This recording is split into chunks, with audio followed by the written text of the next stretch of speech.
Did you know that Sam was with Frodo when he entered Shelob's lair? Or that he, not Frodo, fought off Gollum after their escape from the spider's webs? Or that Sam actually used the One Ring to save Frodo after he was taken by orcs? These details are just a piece of the puzzle in Peter Jackson's adaptation of Frodo's time in Cirith Ungol. Today, we're going to unravel the tangled web that are these scenes and reveal every change, revision, and removal that the movie made to this iconic moment from Tolkien's literature. We'll see how Frodo and Sam truly escaped Shelob's webs, what actually happened to Gollum after his plan failed, and most importantly, how Sam took advantage of having the ring to not only save himself, but his master as well. My name is Gibby, and welcome back to episode 40 of Movies vs. Manuscripts Lord of the Rings edition. This is the show where I compare the Lord of the Rings movies to the books that inspired them and find all the differences along the way. But first, shout out to this commenter from a previous episode. Each week, I highlight one of the top comments from a past video,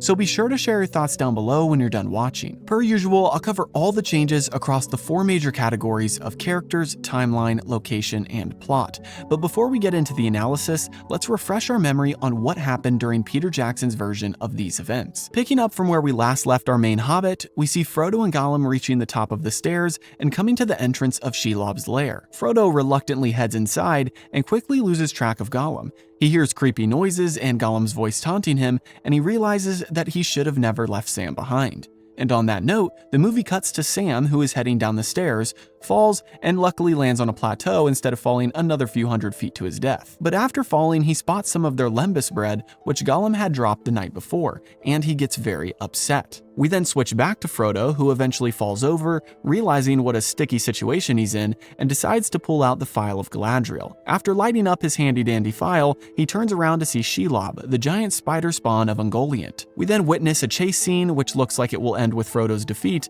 as he gets caught in a massive web. Gollum taunts him, but Frodo is able to slash through and keep running. Unfortunately, Sting, his sword, got stuck behind him, so he has no weapon, and Gollum takes advantage of that. Once Frodo escapes part of the tunnels, Gollum pounces on him and they fight, with Frodo coming out on top, but not having the heart to kill Gollum. He gets off the creature and tells him that he must destroy the ring for both of them, but Gollum gets mad at this and dives at Frodo again. This time, though, he misjudged things, and in a brief struggle, Frodo accidentally throws him off the side of the cliff. Frodo then passes out after the amount of energy he just exerted, but he has a vision of Galadriel who helps him up and he gets the strength to continue on. Unfortunately for him, Shelob is all too familiar with these passages and is able to sneak up on him, poisoning him and wrapping him up. But wait, as Shelob is wrapping up her juicy meal, Samwise the Brave approaches with the Phial of Galadriel and Sting and tells her to let Frodo go. She does just that, dropping Frodo to the ground, and then we witness the epic fight between Shelob and Sam, which ends with Sam mortally wounding the great beast. Shelob then slinks back into her lair, and Sam rushes over to unwrap Frodo. Sam believes Frodo is dead and begins to cry, but quickly has to run to cover as he hears orcs approaching. Then he eavesdrops from the tunnel as the orcs take a look at Frodo, and one of them says that he isn't dead. They then take Frodo away, and that is where our scenes end for this week. So now let's head into our first three categories of characters, timeline, and location, which this week are pretty quick. First, for characters, we're not really missing anyone, but the two orcs we see in the movie are named in the book, Shagrat and Gorbag, and they have a lot more dialogue, which I'll cover at the end of the plot changes today. Next, when it comes to timeline and location, we don't have any changes, which means that in record time, we can head into the plot changes for this week. As always, I just want to remind you that I won't be going line by line pointing out every word change because that would take forever. But if you're wanting to relive these moments for yourself and get all those details, then I'd highly recommend you check out the audiobooks on Audible. You can claim your free trial using my link in the description, which supports the channel and gets you one free audiobook, so it's a win-win. Now on that note, let's jump into the plot changes. To start, our first two changes are quite simple, and they come right at the beginning of the scene as Frodo and Gollum approach the entrance to the tunnel. First, Sam is obviously still with them in the book. As you know if you're a fan of the books, or if you've been watching this series, Frodo never sent Sam away on the stairs like what the movie shows. The second quick change at the beginning is that because Sam is with them, he is actually the one with most of the lines. For example, in the movie, Frodo asks Gollum what that smell is, but in the book, Sam is the one who mentions the smell and then says that it is probably some beastly hole of the orcs. Then Frodo is the one who says it's the only way and so they must take it. So, like I said, those first couple changes are pretty quick and easy, but now our two hobbits are heading into the tunnel and things get complicated real fast. For the most part, the start of this is similar to the movie, with Frodo and Sam walking slowly through the dark tunnel, losing track of Gollum, and then realizing the peril that they're in.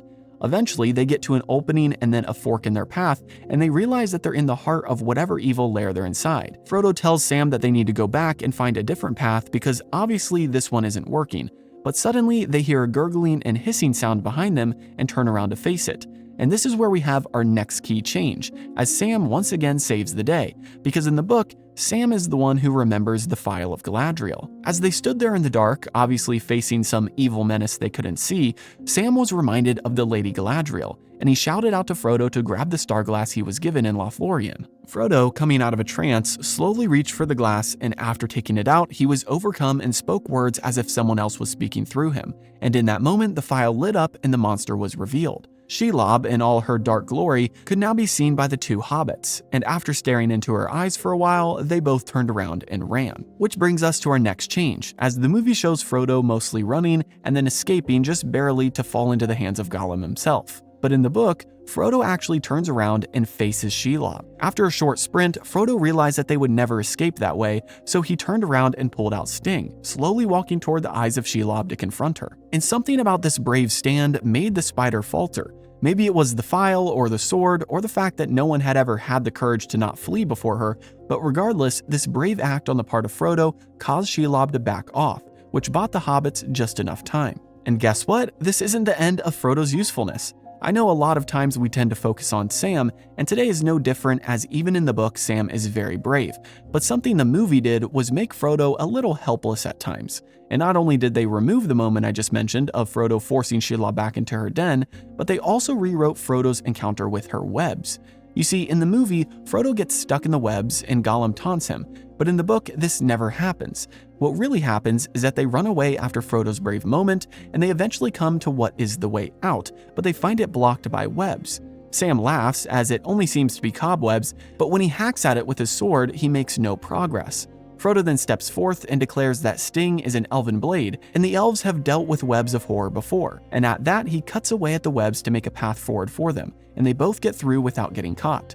Frodo then felt a massive burst of energy, as if light from Lorien itself shone through that dark passage, and he sprang forward to run towards the cleft of Cirith Ungol before them. But in his haste, he left Sam behind, who was much more uneasy, constantly looking back to check for Shelob coming after them. Plus, his tired little legs didn't carry him nearly as fast as Frodo's did. And all of this is what causes their brief separation, which creates the perilous climax of our scenes this week. However, before we get there, there's one part of the book I wanted to mention, and I guess we'll chalk it up here as a change. Although I don't really see a way that Peter Jackson could have included this, it still counts as something that is in the book that never made it to the screen, and that is Shelob's history. In the movie, she's a massive spider, and we barely learn her name. But in the book, after this brief escape, Tolkien takes a paragraph or two to explain who or what this monstrosity is.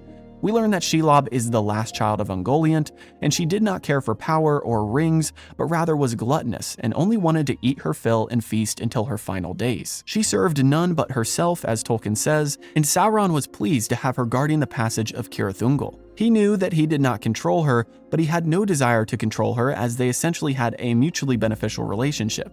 Shelob got to feast when she wanted, as Sauron would send useless prisoners to her, and Sauron could guarantee that no spies or enemies would come through that hole in his defense. On top of this, we learn that Gollum had been aware of her for many years, and had even worshipped her in the past. However, as the plan to take the ring overcame him, he eventually told himself that once he got the ring, he would even make Shelob pay. It is after this extended description and history that we come back to Sam and Frodo's escape, with Tolkien resuming from Sam's perspective. And this is where we have our next change, as the movie completely rewrote Gollum's involvement in this scene. In the book, Gollum actually attacks Sam. As Sam ran onward, he looked as Frodo, who was about 20 strides ahead of him, got leapt on by Shelob, who had come from atop her lair without them noticing.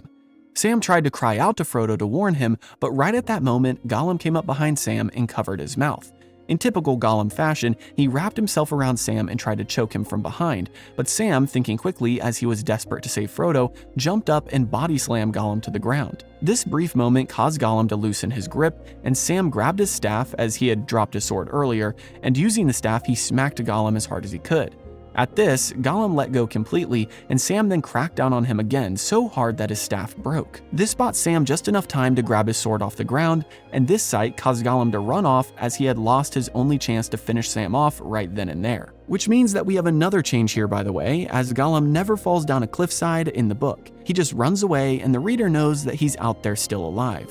Next, in the movie, we see Frodo passing out in the aftermath of his fight with Gollum, and then he has a vision of Galadriel.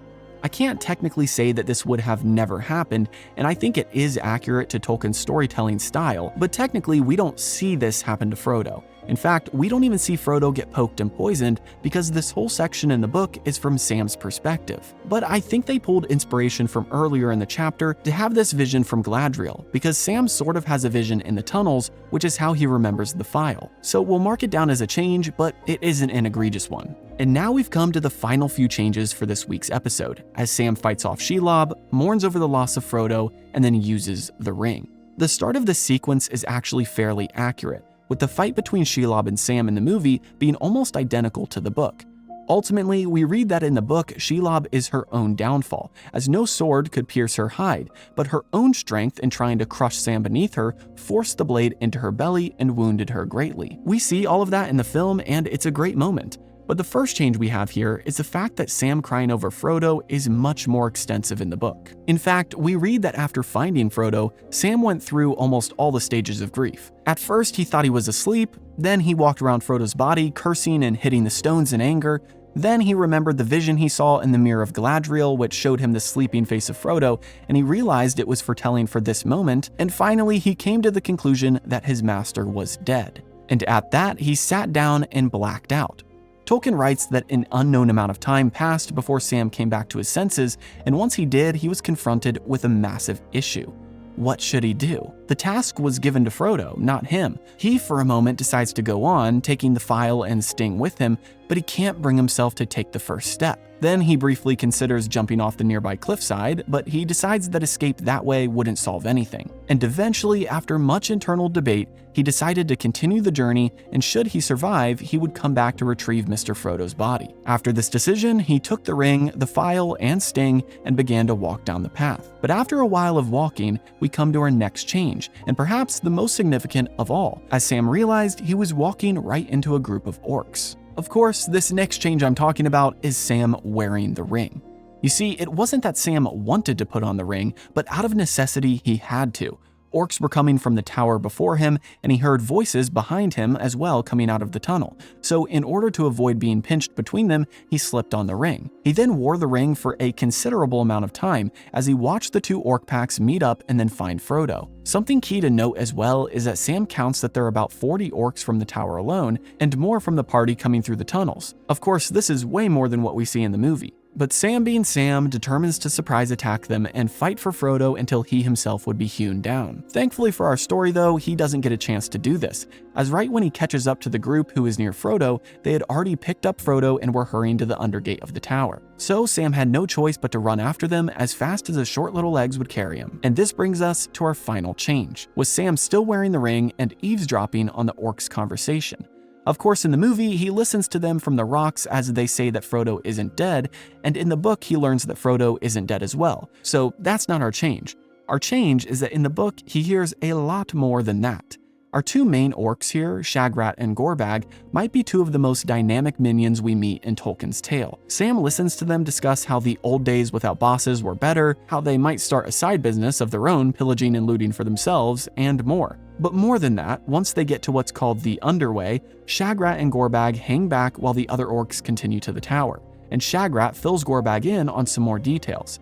They discuss how the Nazgul are troubled by something and how Lugbert's wants this newest find, meaning Frodo. They even gave a message to Shagrat, which is why he came up to the stairs. The message read, "Nazgul uneasy, spies feared on stairs, double vigilance, patrol ahead of stairs."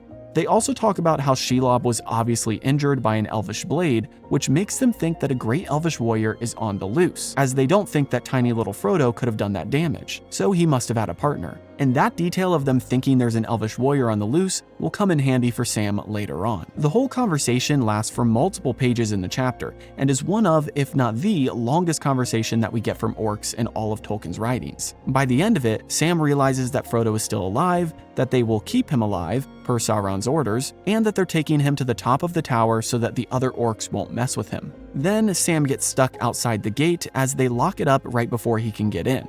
And that is where the chapter and the Two Towers book ends. So now that you've heard it all, what do you think? Would you have liked to see Sam wear the ring in the movie? Or what about these orcs? Do you think Shagrat and Gorbag should have had a few more lines like what Tolkien gives them in the book? Let me know in the comments below. As always, be sure to like and subscribe if you enjoyed, and check out the series playlist to catch up on any episodes you might have missed so far. Have a great week, and I'll see you in the next episode.